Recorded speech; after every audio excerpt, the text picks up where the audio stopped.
Class 12 Subject Economics Chapter 1 Topic Definition, Importance, Characteristics and Limitation of Macroeconomics, Division of Economics, Center Problem of Economics. Macroeconomics. Macroeconomics from the Greek prefix macro meaning large plus economics. Macro word Greek से लिया गया है, Greek word macro से लिया गया है जिसका मतलब है large. Means using interest rate, taxes and government spending to regulate and economics growth and stability. Macro economics means जिसमें हम क्या करते हैं, क्या यूज़ करते हैं, इंटरेस्ट, ब्याज, रेट, दर, टैक्स, कर, गवर्नमेंट स्पेंडिंग और गवर्नमेंट का जो खर्चा होता है किन पर, इकोनॉमिक ग्रोथ एंड स्टेबिलिटी, जो आर्थिक वृद्धि, ग्रोथ वृद्धि, विकास, स्टेबिलिटी स्थिरता, इनको रेगुलेट करने के लिए जो गवर्नमेंट स्पेंड करती है वो आता है मैक्रो इकोनॉमिक्स में. It is a branch of economics dealing with the performance, structure, behaviour and decision making of an economy as a whole. और एक ऐसी ब्रांच है जो किससे डील करती है, इसका स्ट्रक्चर, बिहेवियर, पूरा डिसीजन किस पर बनता है, होल पर बनता है. माइक्रो इकोनॉमिक्स में इंडिविजुअल पर बना था, एक व्यक्ति या व्यक्तिगत पे बना था. वहीं मैक्रो इकोनॉमिक्स में किस पर होता है, पूरा डिसीजन और सारी चीज़ें होल पर होती है. होल मतलब सभी को, पूरा. This includes regional, national and global economics. इसमें इंक्लूड होती है रीजनल मतलब होता है क्षेत्रीय, ग्लोबल वैश्विक, नेशनल राष्ट्रीय इकोनॉमी यूज़ होती है, इंक्लूड्स होती है. Macro economics study topics such as, macro economics में ये टॉपिक की स्टडी की जाती है जैसे जीडीपी मतलब gross domestic product, unemployment rates, national income, price indices मतलब होगा इंडेक्स, सूचकांक, सूचना क्रमांक बोलते हैं जिसे हम. आउटपुट, कंजप्शन, उपभोक्ता, अनएम्प्लॉयमेंट बेरोजगारी, इन्फ्लेशन मीन्स होता है मुद्रा स्फूर्ति. मुद्रा को हम इंग्लिश में कहेंगे मनी. जो मनी क्या होती है, बढ़ती है, जिसमें अचानक किसी प्रोडक्ट में की मनी में, पैसों में क्या आ जाता है, प्राइस में उछाल आ जाता है, उसे हम बोलते हैं इन्फ्लेशन.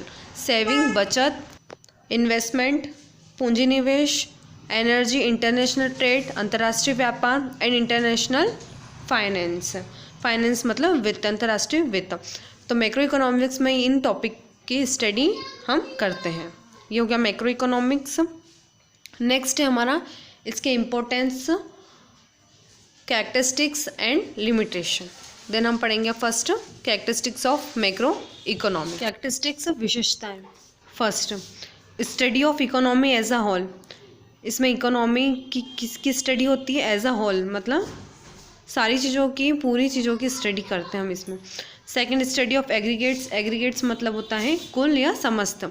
इसमें एग्रीगेट्स की स्टडी की जाती है. थर्ड पॉइंट ब्रॉडर पर्सपेक्टिव मतलब होता है संभावना या योजना. जो योजना होती है वो उनका जो ब्रॉडर होता है, जो काफ़ी सारी डिटेल्स में हम उसकी क्या करते हैं, स्टडी करते हैं. Fourth complements micro economics. Complements मतलब होता है पूरक, अपोजिट. जो माइक्रो इकोनॉमिक्स है उसका ये क्या है, पूरा अपोजिट है. नेक्स्ट टॉपिक है importance of macro economics. Macro economics के महत्व. First helpful in formulation of economic policies. जो मैक्रो इकोनॉमिक्स है वो इकोनॉमिक पॉलिसीज़, जो आर्थिक नीतियाँ होती हैं, उनको फॉर्मुलेट करने में, बनाने में हमारी हेल्प करती है. Helpful in economic planning. Macro economics जो इकोनॉमिक प्लानिंग की जाती है, आर्थिक योजना जो तैयार की जाती है, उसमें ये हेल्पफुल है. Third helpful in solving important economic problem. जो डिफरेंट इकोनॉमिक प्रॉब्लम होती है, समस्या होती है, उन्हें सॉल्व करने में ये हेल्पफुल है. Fourth helpful analysis of business cycle. Analysis में तो मतलब होता है विश्लेषण. जो बिजनेस साइकिल से चक्र है उसका एनालिसिस करने में भी ये क्या है, हेल्पफुल है. Analysis of monetary problem means जो मनी से रिलेटेड प्रॉब्लम होती है उनका एनालिसिस करने में भी ये हमारी मदद करता है. Helpful in growth of micro economics. जो माइक्रो इकोनॉमिक्स है उसकी ग्रोथ, उसके विकास वृद्धि के लिए भी क्या है, मैक्रो इकोनॉमिक्स हेल्पफुल है. कैरेक्टरिस्टिक्स होगा, इंपॉर्टेंस होगा. नेक्स्ट है हमारा limitation of macro economics. Limitation मतलब कमियां या दोष या सीमाएं. First point difficult to measure. जो मैक्रो इकोनॉमिक्स है उसे मेज़र करने में क्या आती है, डिफ़िकल्टी आती है. Second, lack of uniformity. Uniformity मतलब होता है एक रूपता या एक समान। जो मैक्रो इकोनॉमिक्स में ये समस्या आती है कि जो यूनिफॉर्मिटी है यूनिट्स की, उनमें क्या होता है, कमियां होती है। सारी जो यूनिट्स होती है वो अलग अलग होती है, उनमें डिफरेंस होता है, सबको एक समान मान लेते हैं और इसी की वजह से क्या आती हैं, ये इसे उसकी कमियां माना गया है। Neglect of parts of a group. जो मैक्रो इकोनॉमिक्स है उसमें जो पार्ट्स होता है ग्रुप का, जो समूह होता है उसका कुछ पार्ट्स होता है, उसे नेगलेक्ट कर दिया जाता है। निगलेक्ट मतलब होता है नज़रअंदाज करना। Fourth, impractical.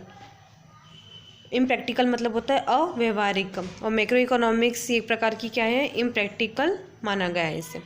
मैक्रो इकोनॉमिक्स का टॉपिक हमारा कंप्लीट हो गया है। नेक्स्ट है हमारा टॉपिक डिवीज़न ऑफ इकोनॉमिक्स। जो इकोनॉमिक्स हैं उसके डिविजन्स दे रखे हैं।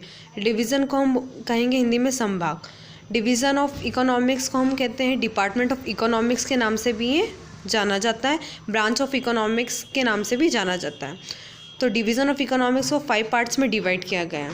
फर्स्ट है कंजप्शन, उपभोक्ता। सेकंड, प्रोडक्शन, उत्पादन। थर्ड, एक्सचेंज, किसी प्रोडक्ट का आदान प्रदान करना। फोर्थ, डिस्ट्रीब्यूशन, वितरण। Fifth, public finance. फाइनेंस मतलब वित्त। पब्लिक फाइनेंस हमारा होगा सार्वजनिक वित्त, राजस्व जिसे हम बोलते हैं। Division of economics based on the subject matter के बेस्ड पर इकोनॉमिक्स को 5 भागों में डिवाइड किया गया। इसके 5 पार्ट्स से हम पढ़ चुके हैं, बता चुकी हूँ मैं आपको। ये consumption, production, exchange, distribution and public finance. Division of economics 12th की बुक में से पॉइंट्स दे रखे हैं आपको। अगर आपको डिटेल में समझना है तो 11th का एक वीडियो है डिवीज़न ऑफ इकोनॉमिक्स टॉपिक करके, उसमें आप लोग चेक कर लेना, डिटेल्स वगैरह समझ लेना अगर कुछ डिफ़िकल्टी आती है। Next topic, central problems of an economy. The basic economic activities of life are production, distribution and disposition of goods and services. Production उत्पादन, distribution वितरण, disposition प्रवृत्ति या स्वभाव। Goods and services की basic activities माना गया है तीनों activities को। A society will be facing scarcity of resources during the time of fulfillment of these activities.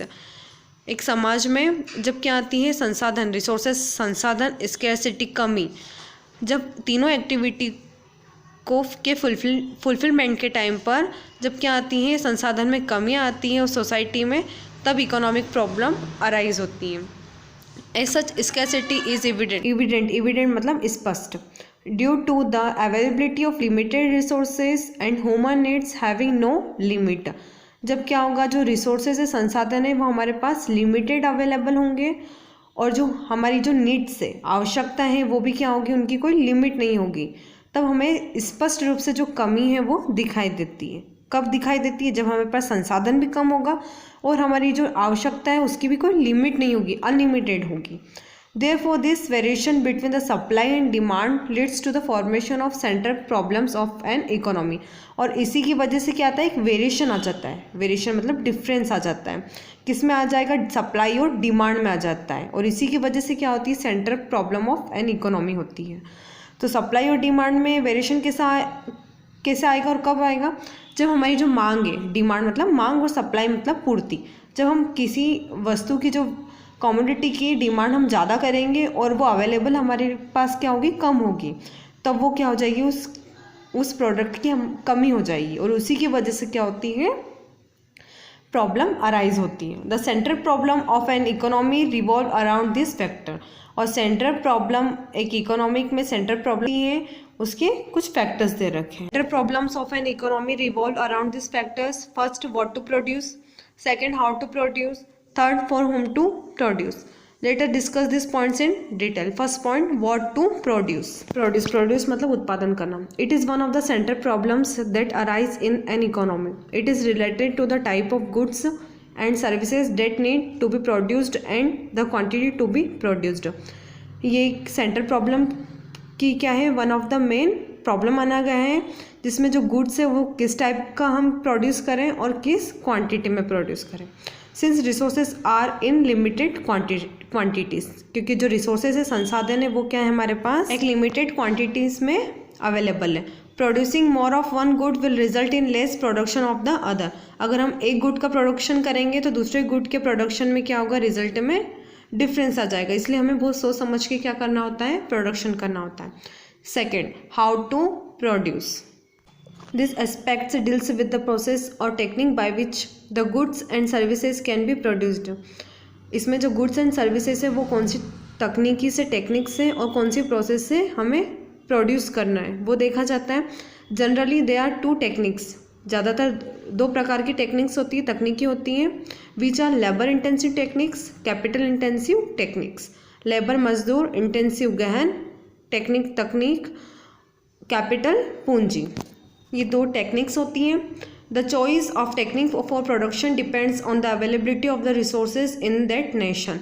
और ये चॉइस हम पर कब डिपेंड करती है, जब हमारे पास जो रिसोर्सेज है कौन सी अवेलेबल है, किस टाइम पर, कहाँ पर, उस नेशन में, उस राष्ट्र में। And hence resources allocation become a challenge. और इसीलिए जो रिसोर्सेज एलोकेशन है वो एक क्या बन जाता है, चैलेंज बन जाता है। रिसोर्सेज एलोकेशन मतलब रिसोर्स मतलब संसाधन, एलोकेशन मतलब कमी। Third, for whom to produce. For whom मतलब किसके लिए हमें प्रोड्यूस करना है। This problem deals with determining the people who will be the final consumers of the goods produced.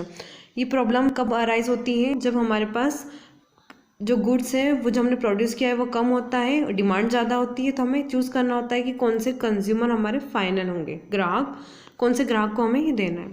As the resource are scarce in an economy, क्योंकि जो resources से संसाधन है वो क्या है, हमारे पास कम है। It becomes difficult to cater to all sections of society.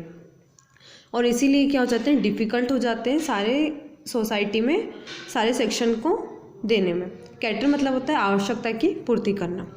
It leads to the creation of problem of choice in an economy as a good that may be in demand among a section may not be in demand for another section of the society. कई बार problem कब arise होती है choice की, जब किसी section में उस गुड्स की डिमांड होती है, वहीं दूसरे सेक्शन में गुड्स की डिमांड नहीं होती है। इसलिए ये अराइज हो जाती है प्रॉब्लम की कि हमें किसे डिस्ट्रीब्यूट करना है, किसे प्रोडक्ट देना है। यहाँ हम एक नेशन की बात कर रहे हैं, राष्ट्र की बात कर रहे हैं, और सेक्शन यहाँ पर होंगे कोई स्टेट हो गए या फिर एरिया हो गए पर्टिकुलर।